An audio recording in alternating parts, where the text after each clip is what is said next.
Welcome back. We're continuing our conversation on the subject matter and more. We've got, as you've seen there, His Excellency Samuel Ortom, Governor of Benue State. Good morning, sir. Thank you for joining us today on the program. Thank you very much, Chamberlain. I appreciate. Good morning, viewers.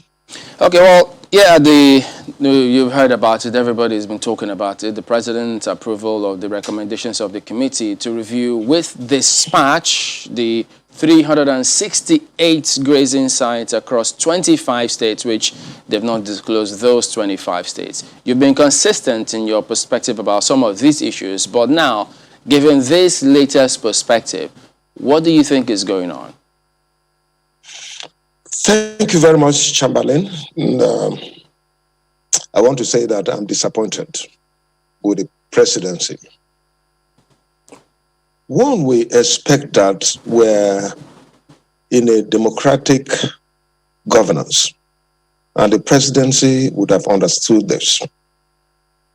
Some weeks ago, Mr. President challenged Nigerians that whether he is not ruling this country according to rule of law. And I came out swiftly and said that, Mr. President, if some people are deceiving you, let me tell you the fact on ground. You are not ruling this country according to the rule of law in all aspects. Some aspects, yes, but in other aspects, you're not doing it. And here we are. Let me tell you, is Mr. President not having an Attorney General to advise him on what the law says about land administration? Everybody knows I'm not a lawyer, and I must not be a lawyer to know what land administration in Nigeria is, because there is a Land Use Act enshrined in the Constitution of the Federal Republic of Nigeria. And it amazes me for Mr. President to come out to say that he will revive obsolete grazing reserves and grazing routes. Where are you going to have that?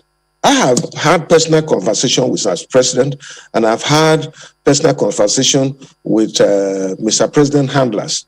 And I have said, look, when we had grazing routes and grazing reserves, what was the total population of Nigeria? Less than 40 million. This was when it was initiated.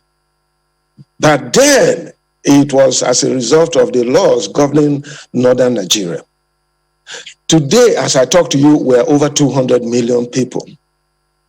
So how do you expect the same thing? The land that used to exist have not increased. It is the same 923,000 square kilometers that we had, but even less because of the ceding of Bakassi to other parts, to the Cameroons. Now, you are talking about in 2021, you're saying that open grazing should supersede every other activities of government, whether it is schools, settlements of our people, roads, construction, and other markets and other activities of human beings. Then I begin to wonder, how are we going to achieve this? So if Mr. President respects the law, the Land Use Act gives the governors the power to preside over land administration on behalf of the people that they govern. And so that is where we are. It's amazing, and I'm surprised to hear this coming from Mr. President, as if he doesn't have an Attorney General, as if he doesn't have lawyers around him to advise him. I think Mr. President was misquoted, or he did it out of error. And he should come out and apologize to Nigerians, because there is no basis whatsoever for this to be going on when we know we have a constitution and the laws that are available. The point is very simple. We have National Economic Council. This is Mr. President's council, inaugurated by him and chaired by the Vice President of the Federal Republic of Nigeria. The 36 governors and some key ministers, including Minister of Federal Capital Territory, are members of this council. We saw this coming, and we sat down and said, how can we resolve this? The entire council came out with a resolution like, let us establish a committee that will go around and assess the situation and come back with recommendations that will help curb these problems that we have in Nigeria today. The committee did this work. They came to Benue State. All the stakeholders were invited and they participated. And it was resolved at the end of the day, after visiting several states, that ranching should be adopted. But where states that have enough land to do open grazing, they should do it. If they want ruga, they should do it. If they want cattle colony, they should do it. If they want open grazing, whatever they want, they should do it. But state by state case should be respected based on their peculiarities. And this is what we came out with. And the policy was adopted by National Economic Council. But Mr. President chose not to implement the resolution of this council. But rather, you hear about ruga, you hear about cattle colony, you hear about open grazing and all that. And if today in Nigeria, the whole country, whether south and north, majority of the states in the north, not all, have accepted that ranching should be adopted because of the challenge we have in security and all that. Because if you like it or not, today banditry, kidnappings, armed robbery, and so on is associated with open grazing. And the entire state, majority of it, which it means democracy, it must not be everybody, we have accepted that ranching should be adopted as a model to help curb insecurity, to help curb the problem of farmers and herders and all that. And if Mr. President, with all the array of very responsible people around him, will not advise him, and he will come out with a statement that he is reviving open grazing and also reviving cattle routes and grazing areas. Then it amazes me. I'm surprised. Are we in a banana republic? Yeah, but Your Excellency, let me just follow up on something in your opening remarks when you said you had spoken with the president and on a separate occasion, his handlers on a separate occasion. So what was his response when you spoke to him about this? His response, Mr. President has a set mind. Let me tell you, I have spoken to him personally. And his outing publicly also confirms what he told me. Mr. President believes that for peace to reign in Nigeria, there must be open grazing. There must be provision for cattle routes. There must be provision for grazing areas. And according to him, Mr. President feels that those grazing areas that were enacted, especially in the northern states, and cattle routes, those who have encroached on it, because I raised it with him, and he insisted that those who have encroached on it should be relocated. And that was why I told him that, look, we're no longer in the 50s. We're no longer in the 60s because the population have overgrown the land what we have. Land is not increasing. But today, we have over 200 million people compared to the less than 40 million we had in the 1950s. So there is no way we can talk about open grazing. In my state, for instance, there is no land for open grazing, but there is land for ranching. And this is the global best practice.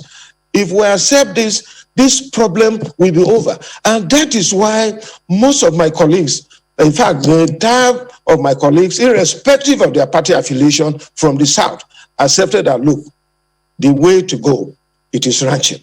Most of the states in the North have also accepted that, look, the way to go, it is ranching. And I have recommended to Mr. President and his handlers that, look, just like we subsidize agriculture, and provide subsidy for fertilizer and all that, we can do the same thing for herdsmen because ranching, it can be a little bit expensive compared to open grazing. So we can actually help these our herders by ensuring that we have subsidy for in terms of water we provide, because their cattle takes a lot of water, in terms of fees that we provide. And we can devise several other ways. And I can assure you, I'm a farmer, and I know the challenges that we're talking about. I have a ranch, and I know the problems accompanying this. But at the same time, I know the potentials that we have.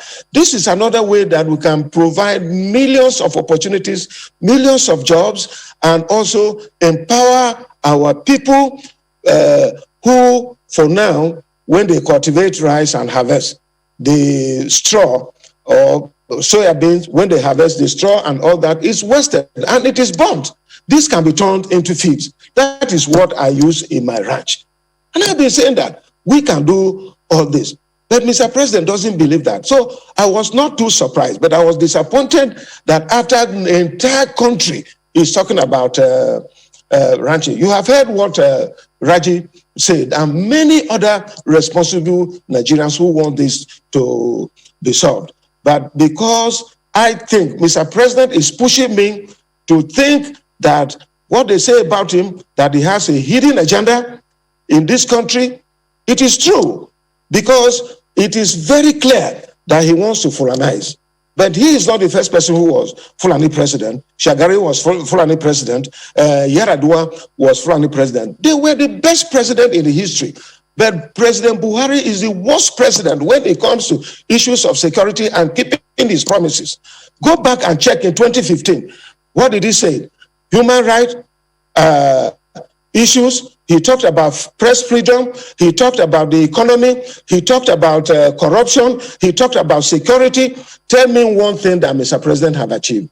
He has achieved some level of development in other sectors. But truly, these prominent things that is a concern to Nigerians, and we're all worried. Tell me where Mr. President have come out to address this matter. Is this corruption? We are worse in the history of this country. That corruption well, it's interesting.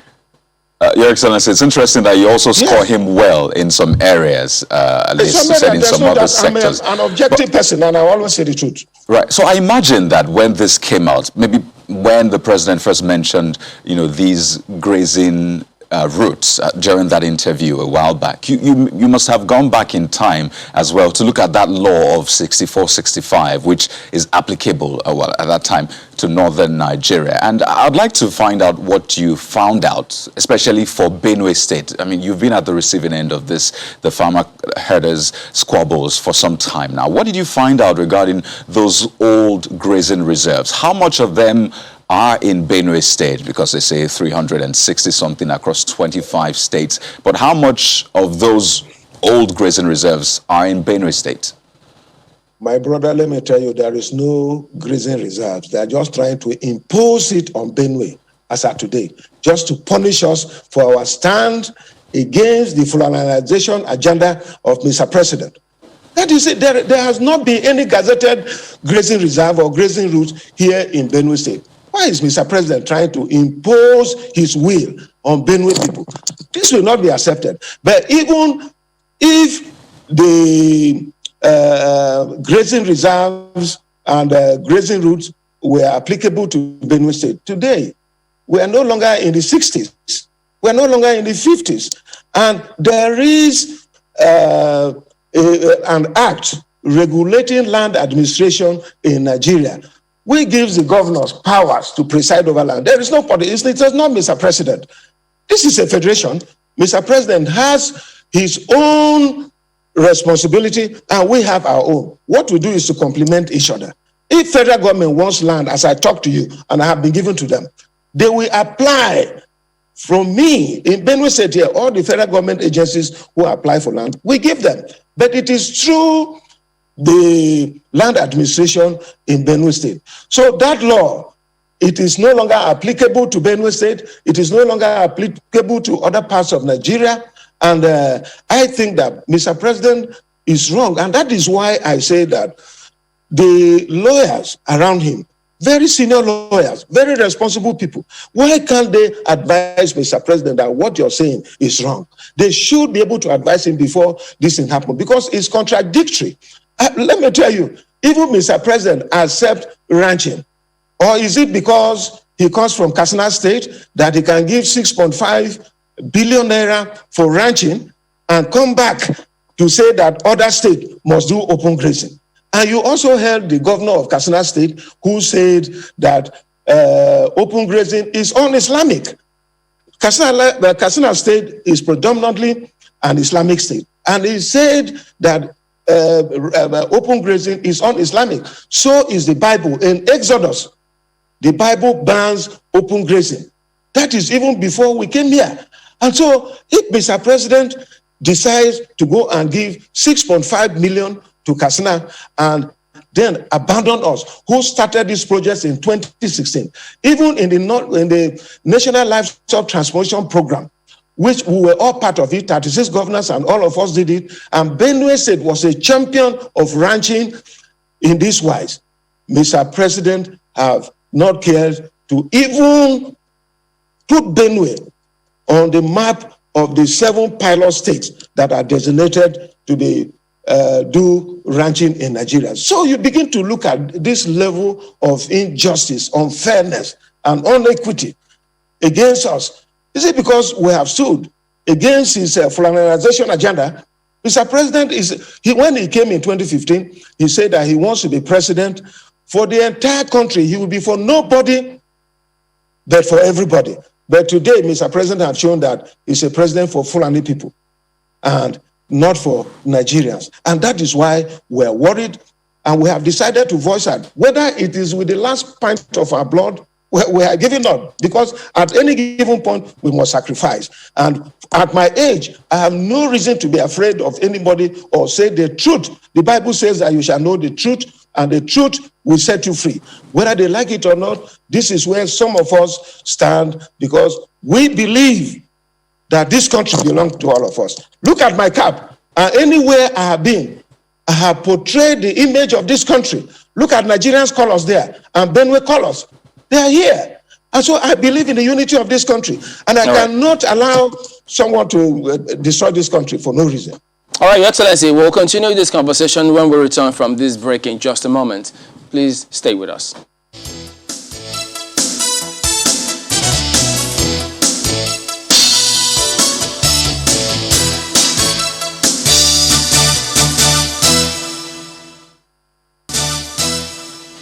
Welcome back to Sunrise Today. We are with His Excellency Samuel Ortom, Governor of Benue State. Well, when you spoke about the funds allocated to Katsina State for ranching, are you asking that the same thing be done to Benue and other states who would like to have it?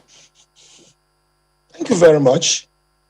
Whatever is good for the goods is good for the gender. That is the point. Mr. President is President of the Federal Republic of Nigeria, and he cannot restrict himself to Katsina, where he comes from, alone. He must reach out to other states, especially states that are prepared for ranching.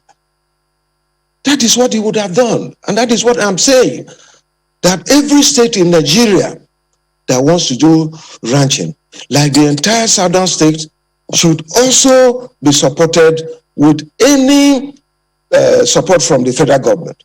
And those in the northern states that want to do it, they should do it. There are other states that have accepted that they want to do open grazing. Mr. President should support them to do open grazing. We are not against that. But you can't select Katsina State, where is your state, and then allow some of us out. With that, you're telling us, are we not part of Nigerians? Are we not part of the Federation of the Federal Republic of Nigeria? So this is the point that we are making. And I feel so sad that Mr. President have chosen to do this. We voted him in 2015 as a man with integrity, as a man who has the capacity to look over the affairs of the entire country, not just his own home state. and not just his Fulani kinsmen.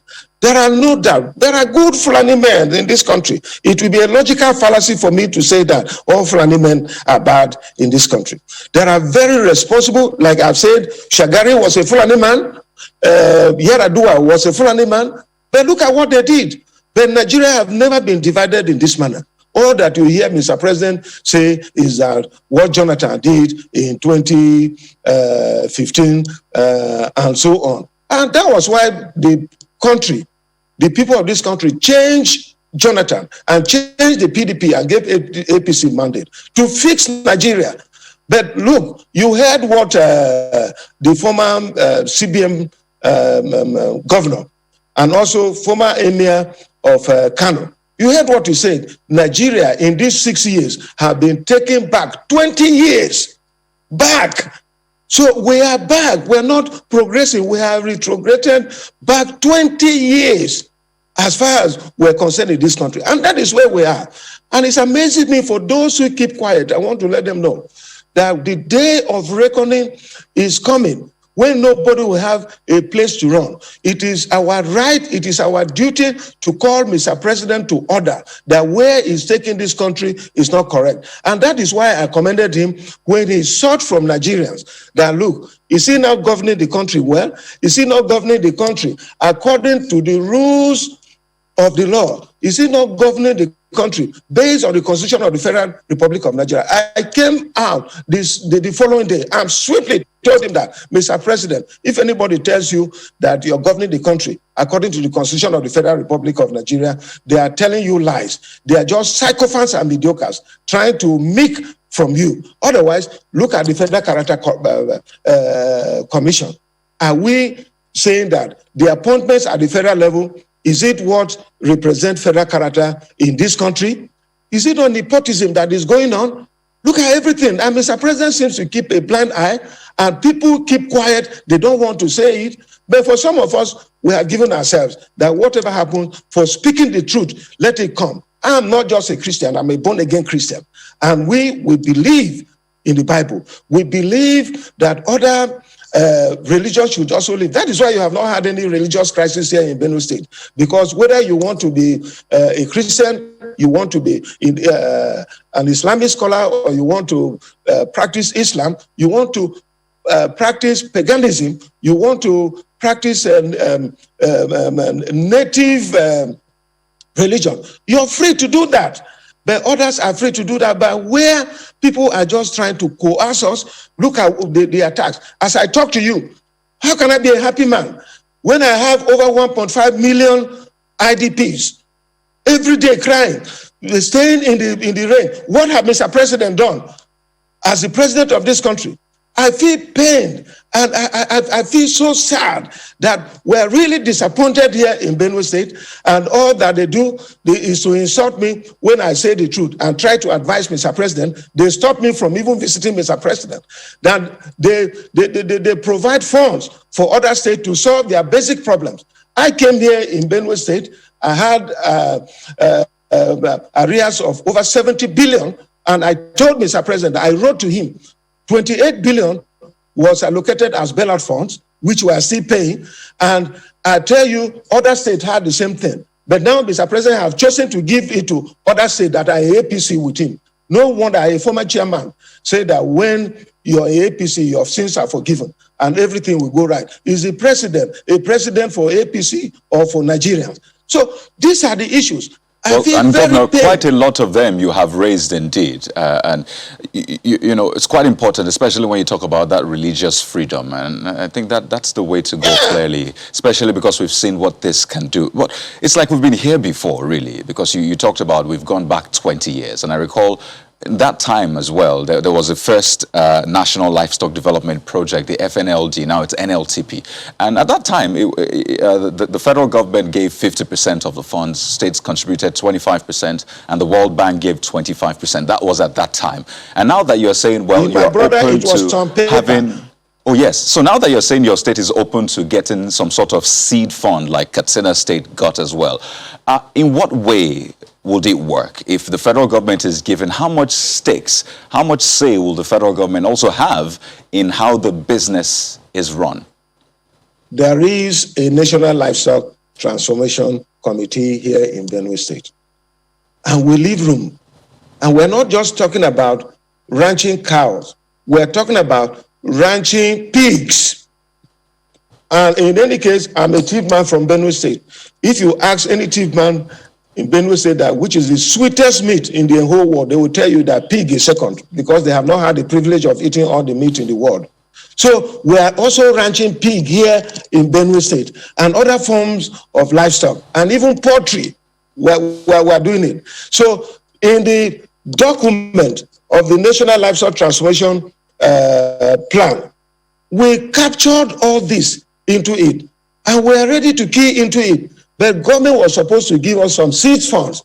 So they now gave it to Katsina State and left some of us who were champion of this ranching out. And that is why we're not happy about it. We are ready at our own end. Even now, if you come to Benue State, you can see a number of ranching here and there and all that. Well, all this narrative that they try to insult that Ortom sent Fulanis away. Some Fulani men are my best friends as I talk to you.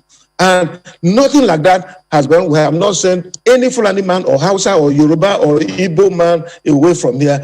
If you want to do livestock business, the only thing we say is that obey the laws of the land. And we'll be home with you. We have no land for open grazing, but we have land for ranching. If you want, apply. And there we are going to give you. Benue State is a peaceful place for all. But as I talk to you every day, because of the body language of Mr. President, Mayati Allah have continued to sponsor terrorists and bandits and killers into Benue State, and they have been killing our people. But recently I spoke to my people, and they told me whether it will require Mr. President, especially when he made that pronouncement about open grazing. People have told me to tell Mr. President, and since they have blocked me from seeing him, this is the only medium that I have. Maybe one person, he may not be listening to this himself, but maybe one person around him may hear it. Since they have blocked me from listening, I want to tell him that if he wants, let him come and kill everybody in Benue State, then he can have the land for his kinsmen, the Fulani people, so that they can take over the land and do whatever they want. Everything. We're a law-abiding government. About the Miyetti Allah, and when you say that, how much of this evidence have you given to the police, and what is being done about it? I recall we had that conversation with your deputy some time back, but it's important to know how far you have gone in escalating this and what is being done about that. Even right from 2017, when this law was enacted, and Miyetti Allah came out and said that they were not going to obey the law, that they will fight against us, and quickly alerted the presidency. The documents are there. They are stamped by the presidency. I have them. And nothing was done. And I told them that as far as I know, this when they issue threat, they come. So proactive steps should be taken. I wrote to the security agencies, the Nigerian police, the DSS, and all that. And nothing was done until 2018, 1st of January, when more than 73 people were massacred here in Benue State. And I still went to Mr. President, and all that I heard from him was to tell me that I should go and learn and tell my people to learn to live with their neighbors. Neighbors with AK-47 who come and kill our people, rape our women, rape our children, destroy our ancestral homes, and tell us that we cannot do anything. They are in power. And you want me to keep quiet? For what? I have alerted the presidency, and at intervals several times, not once, not twice, not thrice, I have alerted the presidency, and nothing was done to curb this. Mayati Allah, as I talk to you, they are in Abuja with Mr. President, going in convoys with enough security men, being paid from taxpayers' money in Abuja, being protected as I talk to you. And they talk rubbish. They own up to the killings in Benue State, and I wrote to the security agencies, I wrote to nothing has been done. They even attempted assassination on my life, and their wing called Fulani Nationality Movement, who said they were going to take over this country by force because Nigeria belongs to them, that Excellency, they have we no know other that, country other than Nigeria. The police, eventually they said they were investigating that matter. They sent certain people, the army put up posts about that. What is the latest information about that from the investigations being carried out? The last one I heard was when the Inspector General of Police said that they are investigating it, but it is not what I said. But what I said have not been told to me. What is happening, what was the outcome of the investigation as I talk to you today. And when the people that were sent here to investigate this matter came to brief me before they left for Abuja, they told me that they arrested some Fulani men. And up to today, I have not heard anything. A governor of a state were just 36 and attempted assassination on him. I was with security men, so I couldn't have been lying to say that I ran for 1.5 kilometers. I did run. They would have killed me. My security details, ask them, they are here. They are agents of the federal government. They worked hard. They chased those people out and had to pull me aside, and I ran for 1 hour, for 1.5 kilometers. Those who say that Ortom was lying, a 60-year-old man cannot run. I tell him, I keep myself fit, and I can run for even 3 kilometers, and so on. But up to today, as I talk to you, I have not heard any report from the security agencies as to whether they are prosecuting these people or as to whether the number of people, their identity and all that. But the people that came to me here before they left for Abuja told me it was Fulani men. And they claimed that some natives were also involved. The majority of the people, 12 of them were Fulani men. That was the brief I got here. And since then, I have not had anything outside what the Inspector General of Police said in the villa when he visited, that they are investigating. It is all, how long does it take to investigate? It is said that justice delayed is justice denied. You've spoken about, you've spoken about several people around the president, because if you look at that committee, there are governors there, there are people from Ministry of Justice, Surveyor General's office. But about some of these matters, Minister of Agric too. Inclusive, yes. But the Nigeria Governors Forum, very strong pressure group, if not the strongest pressure group in this country if they want to be. They can take a position, they can put up positions on certain things. Do you think they should equally speak up on this? I mean, they may have previously, but given the way the things are now, with this fresh perspective, should they be speaking strongly on the matter? I tell you the truth, the Nigerian Governors Forum, I have made my position known to the Governors Forum, but I'm just one governor out of 36. And I think for the virtue of the fact that the southern governors, out of the 17 governors in the south, it includes our own chairman. He was there when a resolution was made and reached out to the entire nation by the chairman, the governor of Edo State. They resolved that this is what should happen. But instead of getting commendation, you can imagine the castigation that was meted out to the governor of Edo State and the southern governors. And where our Attorney General, I think that he was misquoted, but he would have denied it.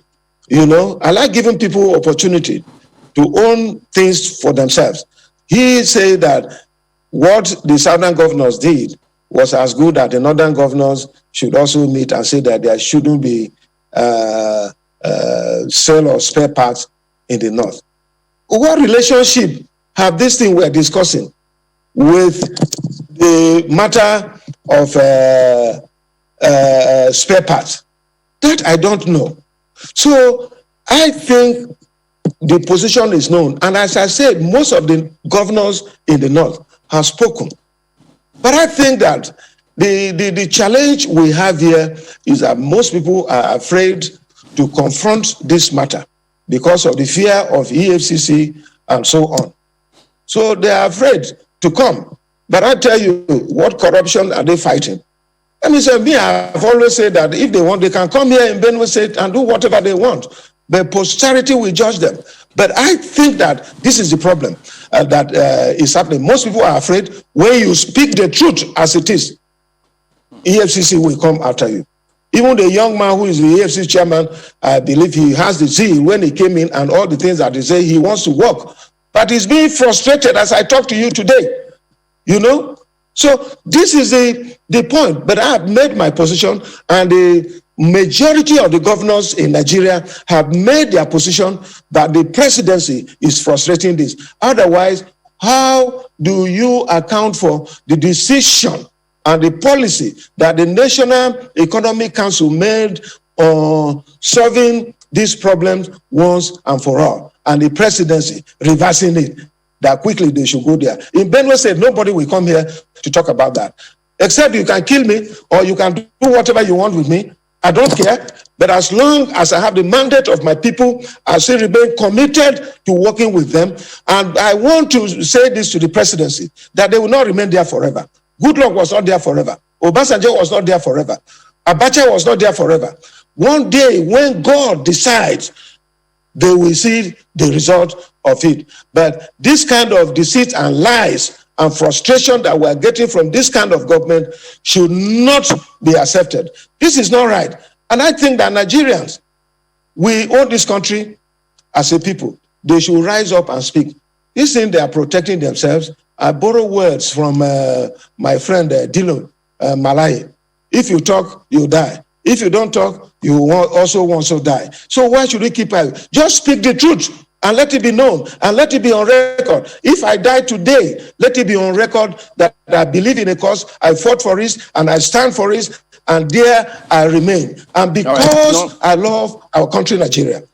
Well, Your Excellency, you were accused of arming forest guards against the law, and then they said you wanted to use them as private concern. Different perspectives have come forward, have been put out there about what you're doing with the private guards. Could you tell us what is going on? Are you arming them at the moment?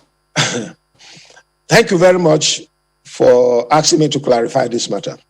This is one of the narratives that the presidency will set out to blackmail me. Ask anybody in Benue State, since my assumption of office in 2015, whether I have a single talk less of arming private guards. That has never happened. Even Mr. President, in one of our meetings, he accused me for arming 6,000 militia in 2016. Where are the militia? Have any security man apprehended any of my militia? Just like they did to Eastern Security Network and did to Igboho.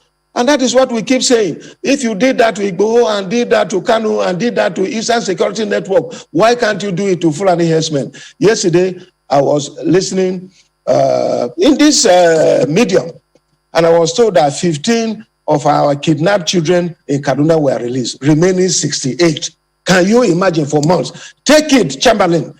If this was one of your own son or daughter, well, and I'm sure the way these people behave, they have raped those girls, small girls that were coming out of school.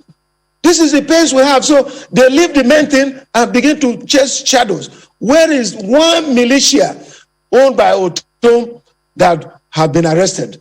The livestock guard are a creation of the law of Benue State prohibiting open grazing. And they have a dual responsibility to protect herders. If you ranch your cattle here and anybody comes to Rosu, the person will be arrested by this livestock guard and in collaboration with the security agencies, and the person will be prosecuted.